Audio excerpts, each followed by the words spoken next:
Welcome to the Knowledge Problem Podcast. The objective of this podcast is to engage policy professionals over thought-provoking and sometimes sensitive topics. We aim to bring these professionals together in a way that does not feed into the tribalist narratives plaguing society today. It is my hope, and the hope of all involved in this endeavor, that by allowing these ideas to contend and challenge each other with mutual respect, everyone who listens will learn something not previously considered. The opinions and views of all guests do not necessarily reflect the views of the Knowledge Problem or of anyone involved in its production. Hello and welcome to the Knowledge Problem Podcast. My name is Dominic Malusi.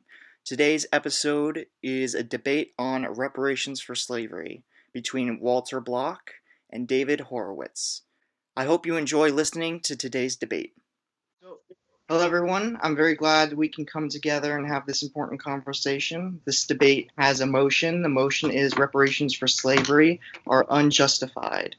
Arguing the affirmative, we have David Horowitz.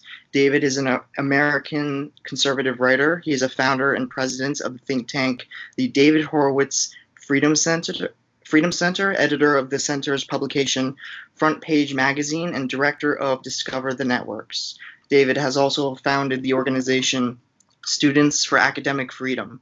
Thank you, David, for joining us. Thanks for having me. Arguing the negative, we have Walter Block. Walter is an American-Austrian school economist. He currently holds the Harold E. Wirth Eminent Scholar Endowed Chair in Economics at the J.A. Butt School of Business at Loyola University, New Orleans, and is a senior fellow at the Ludwig von Mises Institute in Auburn. Thank you, Walter, for joining us. I'm delighted to be here with you and David. Wonderful. So I'm going to just recognize that we are doing this via Skype, and it will be on. There should be a video available as well as an audio recording available. So, and I will also be holding up signs when there is limited time. So I have 2 minutes left, 1 minute left, 30 seconds left, and then 1 minute left as well. So get that ready. And then, so for the first round, we have opening statements. I'd like to give David the floor to make the case in the affirmative of reparations for slavery are unjustified. Now you have 6 minutes. You may take the floor. Before David starts, let me just make sure you're taping now, right? I am taping now, yep. I'd like to modify that to reparations for slavery 150 years after the fact are unjustified. Reparations was rejected by the civil rights movement in the 1960s by all three major civil rights organizations because it was divisive. And also because once the Civil Rights Acts were enacted by majorities in Congress, there is no real opposition to helping the African American population in the country that needs help. There's no political force of any significance that would oppose that. Reparations for slavery 150 years after the fact is racist. It's divisive in such an extreme way that it will generate racial resentment against blacks if it were ever passed. And it's part of the, leftist divisive antagonism. It's anti-American. The wrong government is being sued. If you want to sue a government responsible for slavery, you sue the Confederacy, which obviously doesn't exist anymore. You don't sue the government that freed the slaves. Remember that the United States government, which was created in 1776 through 1787, but let's rest with one date, 1776, was born with a radical proposition unheard of in 3,000 years that slavery has been all over the globe, that all men are created equal and they're endowed by their creator with an inalienable right to liberty.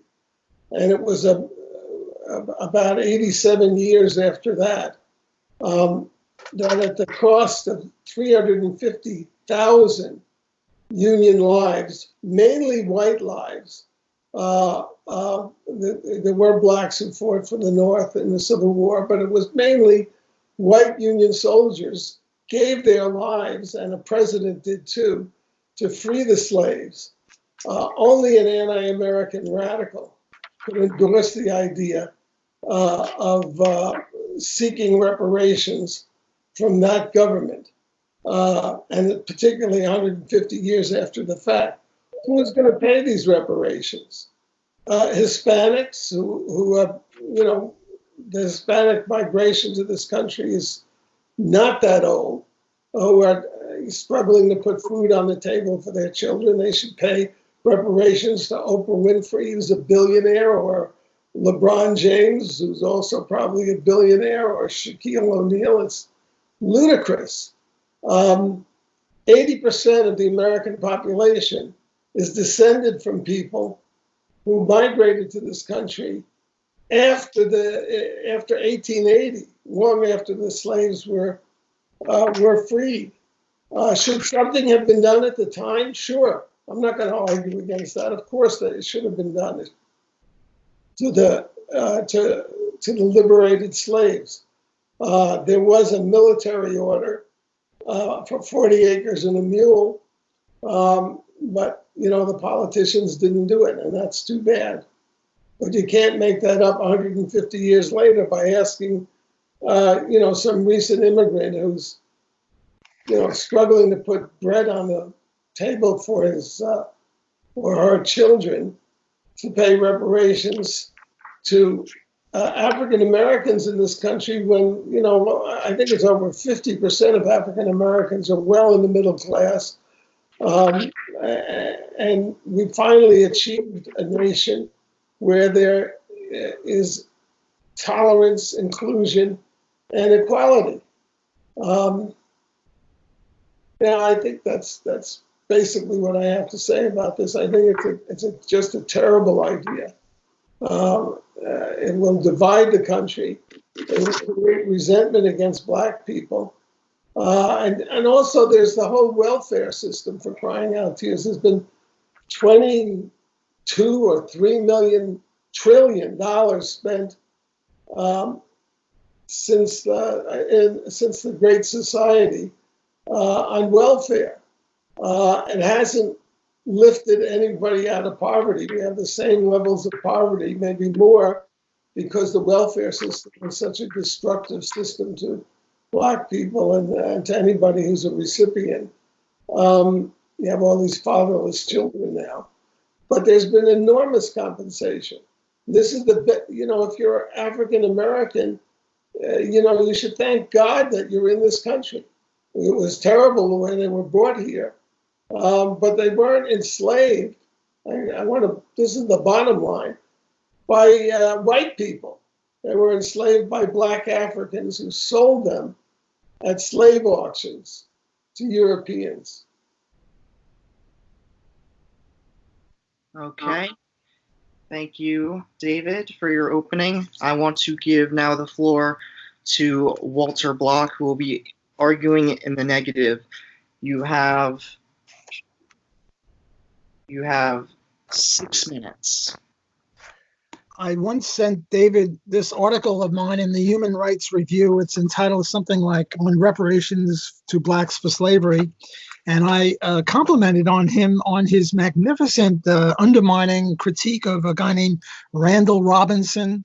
And his article was, what was it called? "The Latest Civil Rights Disaster, 10 Reasons Why Reparations for Slavery Are a Bad Idea for Black People and Racists Too." I thought David did a magnificent job in mopping the floor with Randall Robinson and about 5 other Black studies types of people who are saying that we should have reparations for Blacks.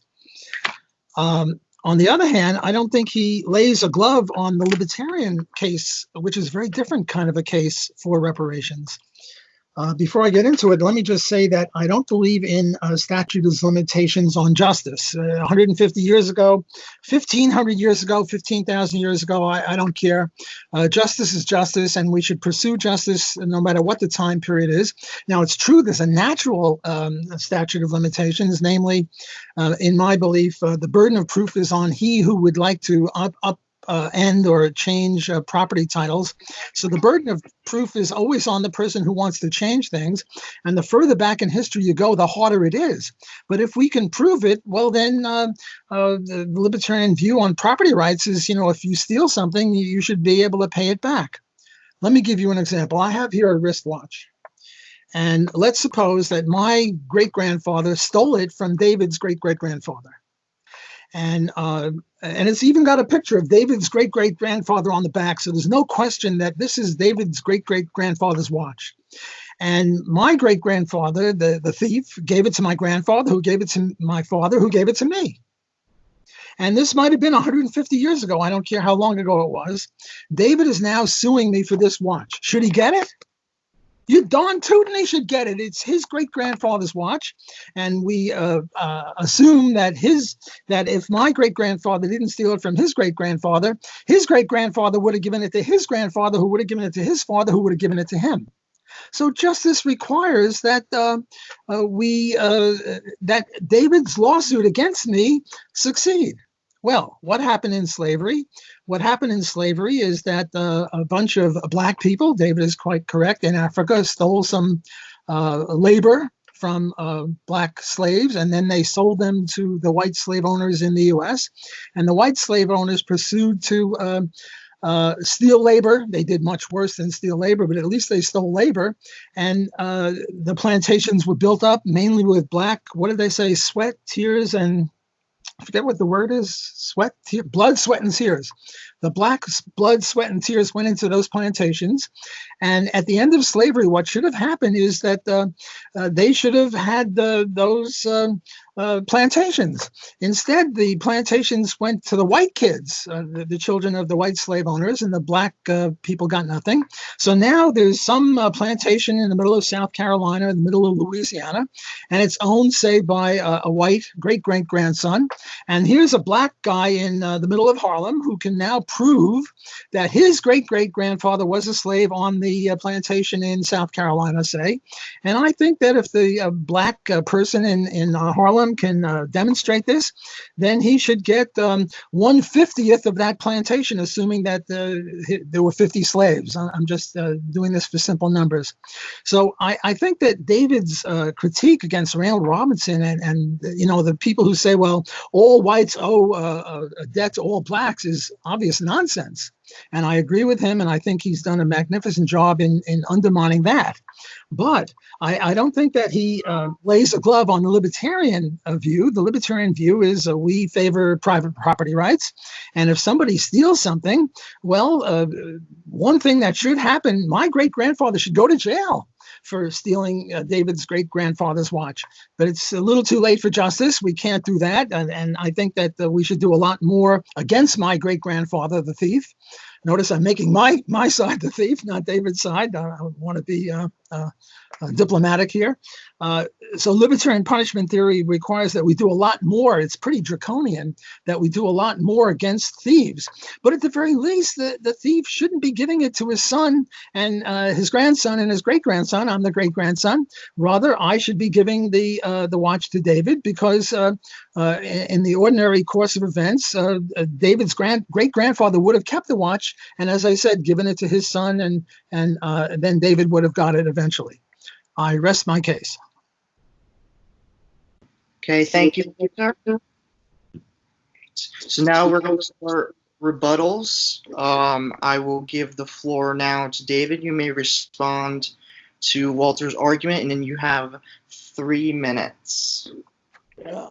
The problem with Walter's argument is this is not reparations.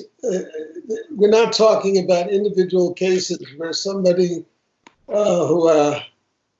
whose great-great-great-grandfather, whatever, was a slave on a particular plantation goes after the present-day owner of it.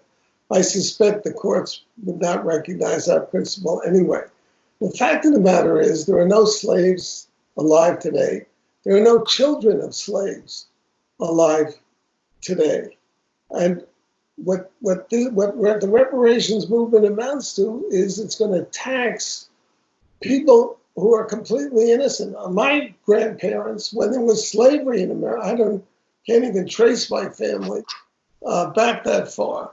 But I assure you, they were being vamped on as Jews by Cossacks in the Pale of Settlement or some similar ghetto.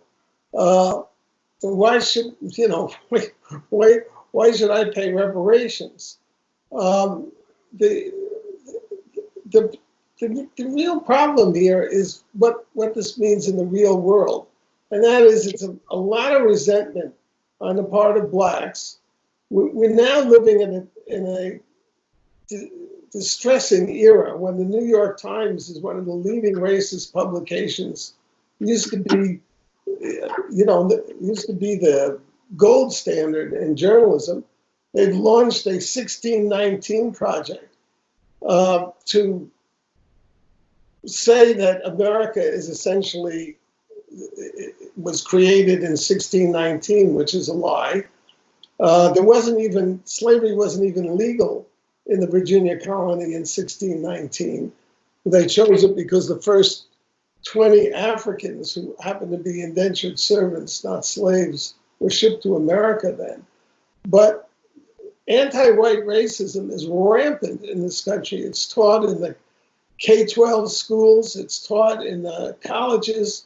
The Democratic Party has embraced this racist ideology, identity politics, that if you're white, you're guilty before the fact. If you're black, you're innocent even after the facts. And any move to have reparations, however, I'm not a legal expert, so I suspect it wouldn't even go in a court of law if an individual brought such a suit. But I appreciate the intellectual energy that went into making that argument. But I don't think that's part of what our real world is anymore. I'm sorry to say. I wish there was justice. I don't think it's just to have people who never owned a slave, who have suffered probably all kinds of difficulties and maybe oppressions themselves, to pay people who were never slaves and who may be billionaires. Yep. All right. So I will give Walter time to respond. I will. How about 3 minutes and 15 seconds? Is that good? Sure. Okay. If the debate was the reparations movement case for reparations for slavery is unjust, then I would agree entirely with David. I applaud him, as I say, for ripping to shreds Randall Robinson's view and the other black racists' view. But that wasn't the debate. The debate was reparations for slavery 150 years ago. I accept that amendment is unjust. And reparations for slavery 150 years ago is not unjust on an individual basis. Who says that I have to defend the movement? I don't defend the movement. I agree with David about resentment and anti-white racism. I agree with him that the courts would not tolerate this, but I don't give a good goddamn about the goddamn courts. I'm interested in justice. And if the courts don't support this, then they're against justice. And it doesn't matter how rich the plaintiff is. It could be, Shaquille O'Neal or a rich person. David could be very rich. David could be somebody that Bernie hates, a millionaire or a billionaire, and still his case would be just. He should get this watch. And yes, there are no kids alive now whose parents were slaves, but there are kids alive now whose great-great-grandparents were slaves. So the case, I think, is very clear. And I agree with David again on the New York Times, their policy on 1619. It just foments racism. But I don't see any case for a statute of limitations, certainly not a legal one, only natural statute of limitations. The further back in history, the harder it is to prove anything. But if Shaquille O'Neal can prove that his great-grandfather was a slave on the XYZ plantation, I don't care how rich he is.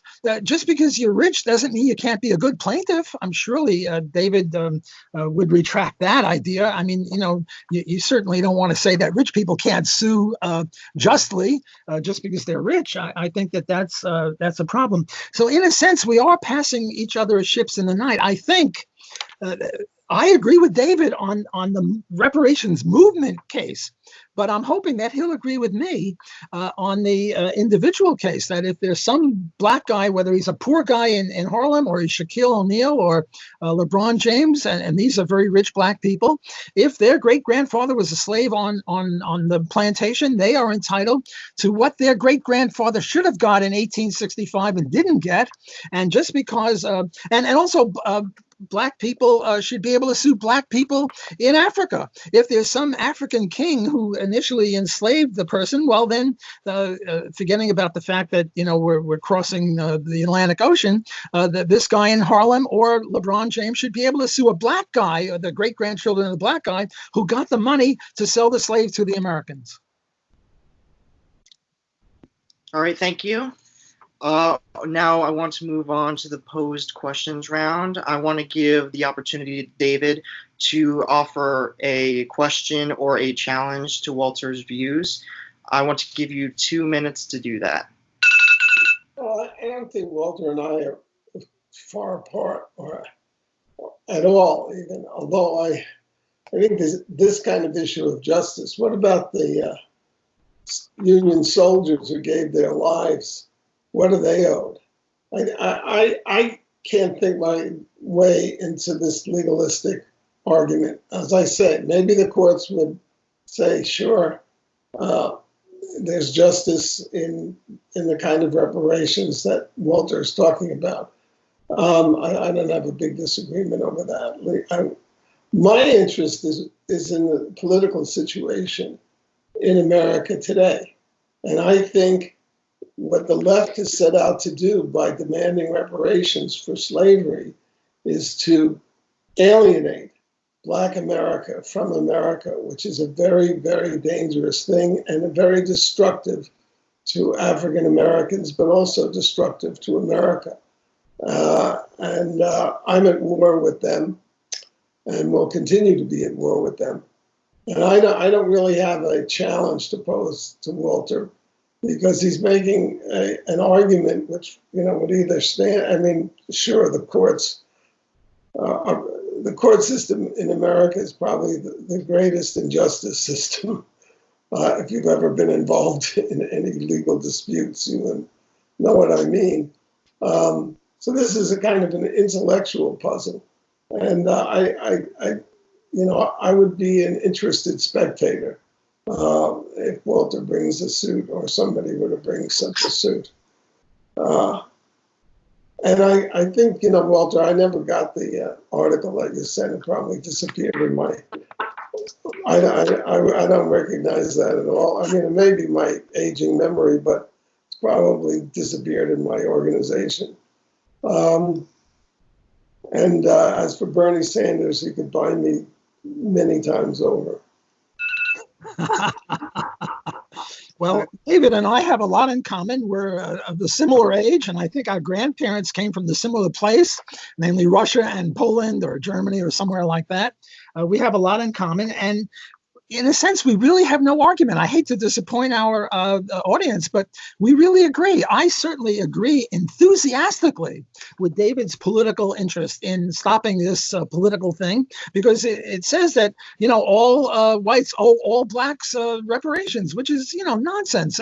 His and my great-grandparents came here in, 1880 or 1910 or somewhere like that, long after slavery was over. So why do we owe anything to anyone? And then there are black people who came here in the last 10 years. Why are they owed anything from white Americans? And David makes a good point about soldiers, what are they owed?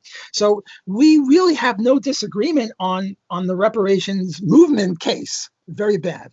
And on the other hand, I think David regards what I'm saying as sort of an intellectual puzzle. But, Okay, it's an intellectual puzzle or an intellectual sort of exercise. Okay, I'll agree with him on that. But still, as a libertarian, and I think David would agree with me on this, that we want to promote justice, and justice means return of stolen property, no matter how many years have passed. So I don't really see any problem. So my question to David is, I agree with you. Do you agree with me? Also, we should mention there were 3,000 black slave owners, not to mention Indian slave owners. And by Indian, I mean Native American. So, and black slave owners. There were black slave owners too. So it's not a white-black thing. Yes. So we're really agreed? Yeah, my concern, and I know Walter would agree with me on this, is that America is this incredible gift to black people. Slavery existed in Africa for 1,000 years before a white person ever set foot there. And it's only because of America that slavery, vanished in this hemisphere and is under siege. Not enough in this world. There are still so many slaves. It's terrible. But there's still slavery in Black Africa. That's true. Not only blacks are benefiting from being in a semi-capitalist country, but also Jews. Milton Friedman, who I think David and I would support in most things, once said that the capitalist system has been more beneficial to Jews than pretty much any other group, or very, very beneficial to Jews. And look at the way Jews are voting. Blacks are voting 95% for people that David and I would disagree with, and Jews are too. This next election. Well, who knows what's going to happen in the next election if Bernie gets in. But I think, I hate to ruin the debate, but I think David and I have much more in common than we diverge. And the only reason that we're having a debate is because, as I said, we're sort of passing each other in ships in the night. David is making a certain point with which I fundamentally and totally and enthusiastically agree. And I'm making a point that I think he agrees with, but he thinks it's sort of irrelevant to the political situation. And I agree with that. It's not really relevant. It's sort of an intellectual exercise. Every Democrat running for president has endorsed reparations. It's a tragedy.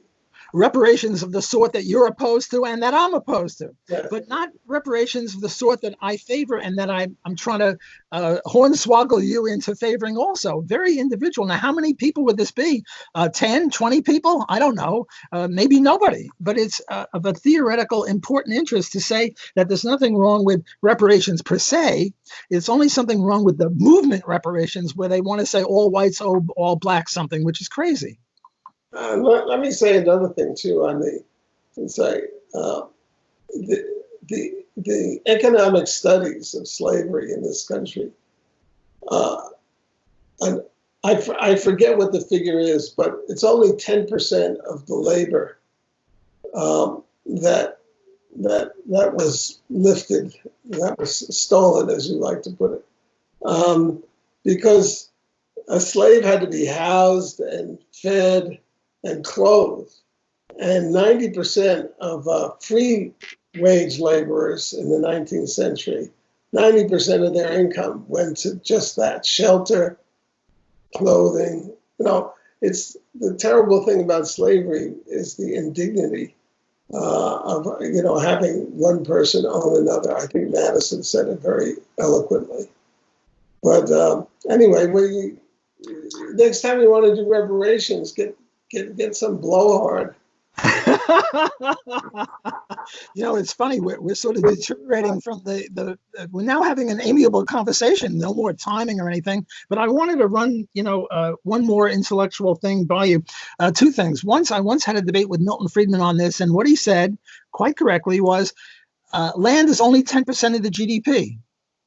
So why are we fighting about land? Why have land reparations? And I said, well, because of justice. And, I had trouble getting through on that. But I do want to try another intellectual curiosity with David. He mentioned inalienable rights, and I favor a certain type of slavery, for which I got into a great deal of trouble with the New York Times. They libeled me on this.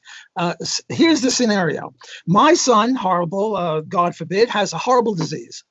And it'll cost $10 million to solve it. I don't have $10 million. But David over here has long wanted to have me on his plantation, and he could whip me if I don't give him good economics lessons or pick cotton or whatever. So we make a deal. I say, David, give me 10 million. I will give it to my son's doctors. I'll benefit because I value his life more than my freedom. You'll benefit because you value my servitude more than the 10 million. You're very rich. I'm promoting you into a billionaire status. So I think that a voluntary slavery contract would be legitimate. I gave this to the New York Times in an interview, and they started saying I favored actual slavery, whereas I have a long paper trail for favoring reparations for slavery, so I can hardly favor coercive slavery. But here's another intellectual kind of curiosity. Do you also favor the right, will you give up on your inalienableness, namely that I have a right to sell myself into slavery? If I own it, I should be able to sell it. Right to liberty, you have a right to do that too. I'm sorry, I can't hear you. If you have a right to liberty, you have that right too to give it up. That's right. If I have a right to liberty, I have a right to sell it. So we really, both, what you're talking about is really indentured servitude, where people, in exchange for passage on the ship to get here, gave a 7-year contract. I'm not talking about a 7-year contract, and I'm giving you the right to even kill me because, you're a tough slave master. This is not indentured slavery. This is indentured servitude. This is actual slavery, but on a voluntary basis. Yeah, I don't think I'd like to legalize murder. Well, but then my son dies, and I'd rather give my life up for him. And if you wouldn't want to legalize it, my son dies, and my son's life is more important to me than my own life. So if you don't want to legalize, you're a rotten kid. You're not a libertarian. Why do I feel like we're a chapter in the Talmud at this point? Well, I think for good reason. The Talmud is fun. This is sort of higher libertarian theory, and I'm trying to drag you kicking and screaming into this way of thinking. And I realize it's not politically acceptable, and it's certainly not relevant. And I know that your career is based on political relevance. Mine is, I'm a professor. I'm supposed to, I'm sorry? You're a professor, that's right. I am. I have to do this stuff or they'll kick me out. All right. Well, it was great having a debate with you. I don't think we have to summarize anything. We've sort of covered. Do you agree with me on that, David? Yeah. Okay, great. It's been lovely. I really enjoyed this conversation. Me too. Thank you guys so much. I really appreciate it. You guys can come together and have this conversation. So thank you, David Horowitz. Thank you, Walter Block. And I will send you this. Okay. All right. Take care, guys. Take care. Thank you for listening to this episode of the Knowledge Problem Podcast. If you liked the episode, please subscribe to us wherever you get your podcasts. Also, consider following our social media accounts to stay up to date on new developments in the show and to share your opinions. We'd like to give one final thank you to our guests today for taking the time to engage in productive conversation. We would like to also thank our sponsors, Young Voices.